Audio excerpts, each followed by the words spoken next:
Hello, hello, hello, TM24 here, and we are back with some more Marvel Snap content.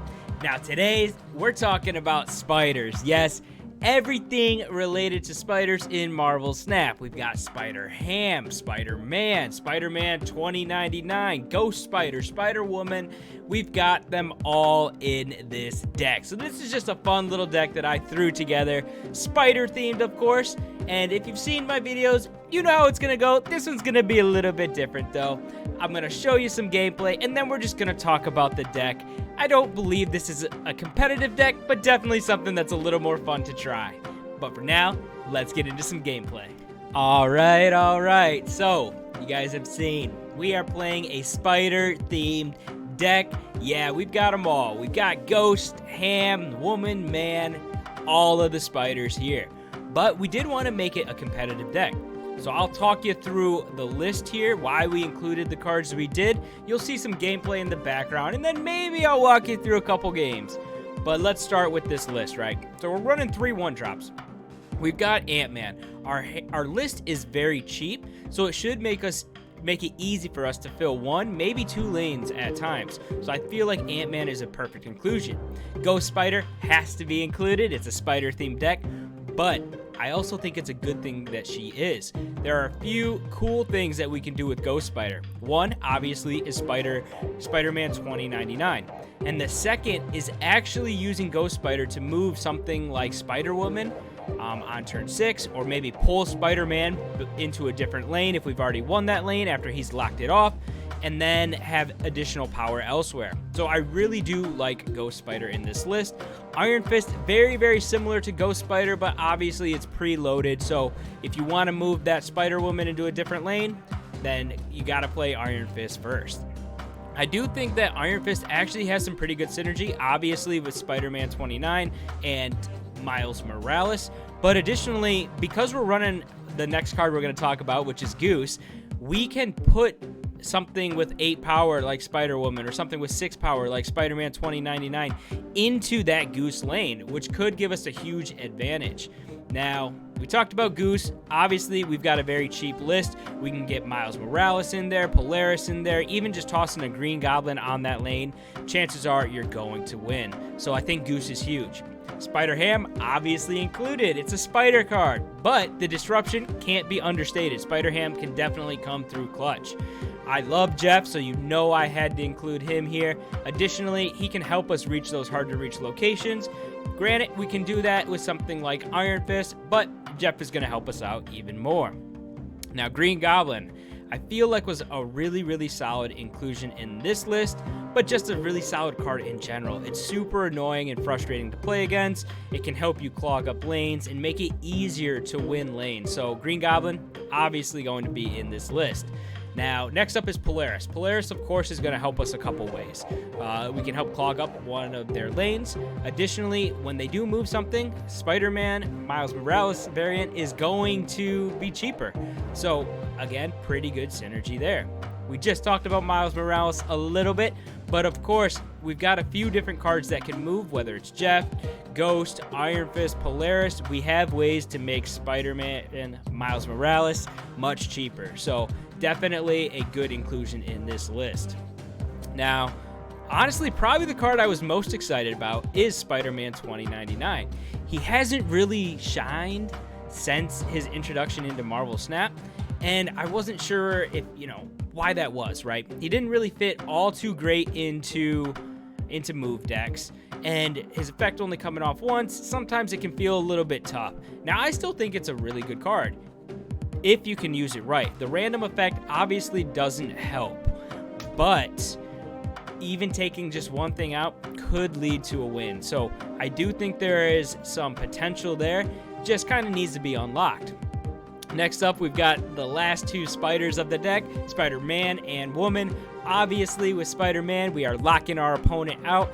With this deck, that is pretty good because we can come back on the following turn and play 2 or 3 cards. Maybe we play a Polaris and a Jeff and Ghost Spider or something like that. But being able to lock our opponent out is definitely going to be a good thing.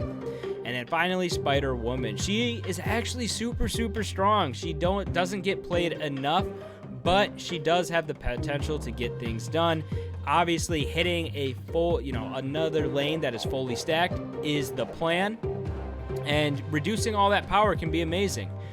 But that's the list, and we're just in time for a really nice play coming through here.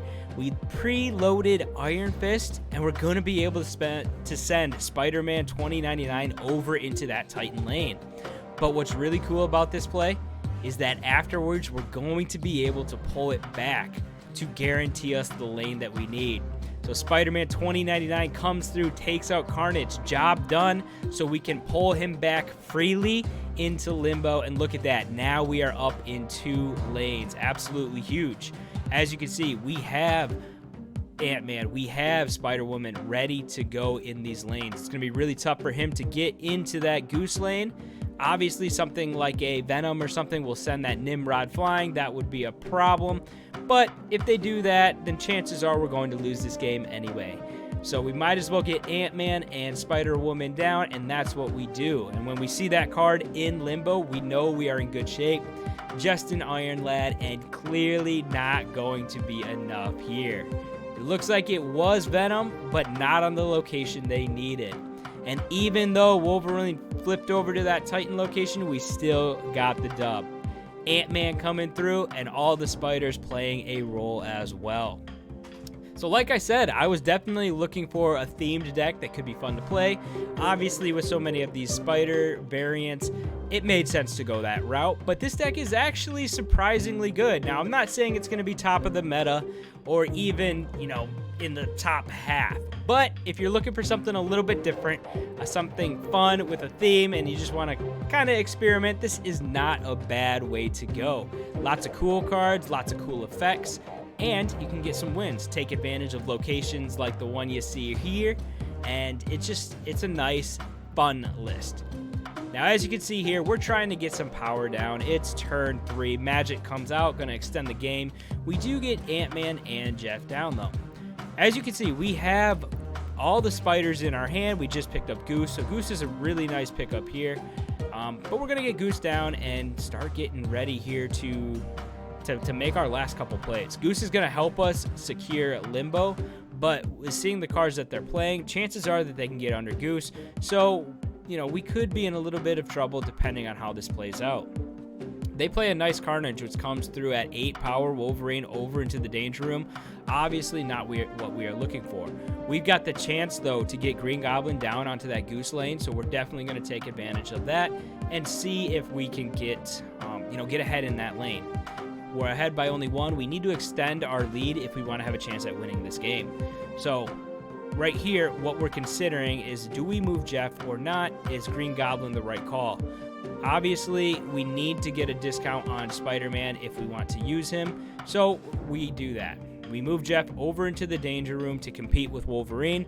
They send Killmonger through, which takes out our Ant-Man. A little bit frustrating, but that also takes up a location spot for them, so we are still ahead in Limbo. Only 2 behind in Danger Room, and of course, we still have that Carnage to deal with. But it's turn 6, and we've got options. We're going to send Polaris right into that Limbo along with Spider-Man. If we pull Wolverine, if we pull Carnage, either way, we are fine. So we're going to go ahead and pull that over.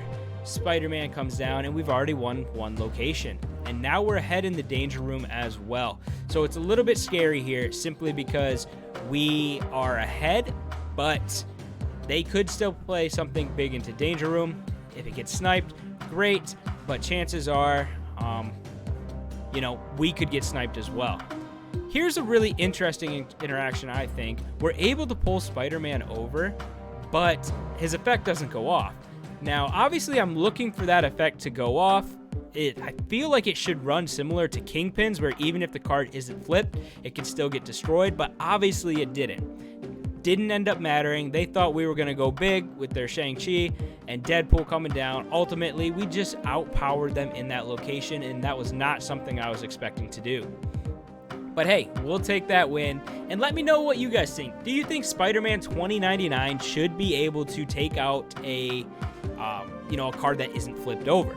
Kingpin's able to do it. Why can't he? Just my 2 cents, but let me know what you guys think in the comments. Here we're going up against high evolutionary, and that is so annoying. There are just so many of them out there. As you can see, we're already planning ahead on how we're going to deal with this. We're going to load up Spider-Man 2099, knowing that we have Ghost Spider ready to pull him to a location.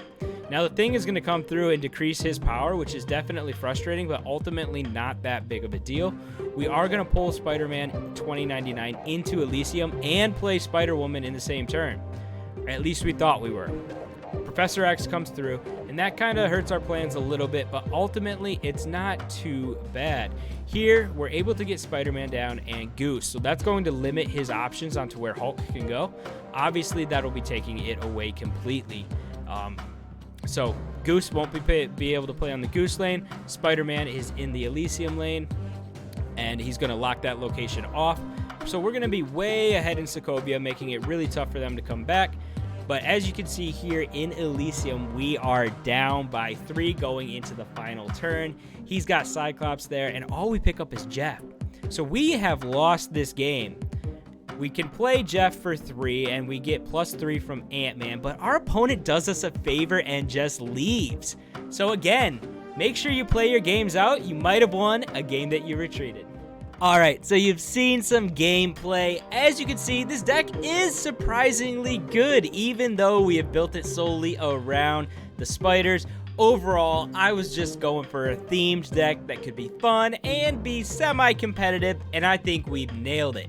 But I'd love to know what you guys think. If I missed any spiders, I don't think I did, or if there are any other theme type decks that y'all would love to see, feel free to put it in the comments below.